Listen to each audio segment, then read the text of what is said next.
আজ আমি আপনাদের একটি সত্য ঘটনা শোনাব। ছোট্ট এক গ্রামে মিলি নামের একটি মেয়ে বাস করত। তার জীবনের সব থেকে বড় আনন্দ ছিল তার বাবা।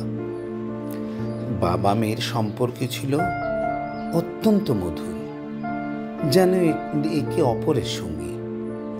প্রতিদিন বিকেলে মিলির বাবা তাকে স্কুল থেকে নিয়ে আসতেন, আর তারা দুজন হাতে হাত ধরে হাঁটতেন। বাবা মিলিকে নানান মজার গল্প শোনাতেন, আর মিলি হাসতে হাসতে বাড়ি ফিরত। কিন্তু হঠাৎ করেই একদিন মিলির বাবার শরীর খারাপ হতে শুরু করলো। গ্রামের ডাক্তার দেখে কোনো উন্নতি হলো না, বরং দিন দিন তিনি আরো অসুস্থ হয়ে পড়লেন। মিলি বুঝতে পারছিল না কেন তার বাবা আগের মতো গল্প করেন না বা তাকে নিয়ে হাঁটতে বের হন না। এক রাতে বাবা হঠাৎ খুব অসুস্থ হয়ে পড়লেন। মা কাঁদতে কাঁদতে ডাক্তারকে ফোন করলেন, কিন্তু ততক্ষণে অনেক দেরি হয়ে গেছে। মিলির বাবা চিরদিনের জন্য চলে গেলেন। মিলি কিছুই বুঝতে পারছিল না। সকালে উঠে বাবাকে ডাকতে গিয়ে দেখল তার বাবা আর উঠে দাঁড়াচ্ছেন না।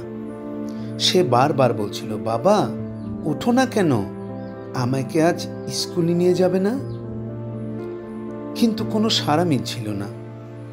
চারপাশে সবাই কাঁদছে, আর ছোট্ট মিলি বোঝার চেষ্টা করছে কেন তার প্রিয় বাবা তার সাথে আর কথা বলছেন না।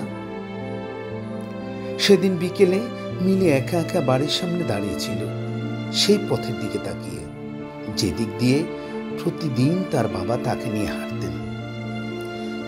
মিলির চোখের জলই থামছিল না। সে জানতো তার বাবা আর কোনোদিন ফিরে আসবেন না।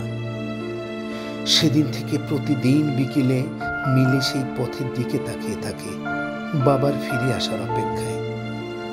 কিন্তু তার এই অপেক্ষার যেন আর শেষ হয় না। কিন্তু সেই পথটা আজও খালি।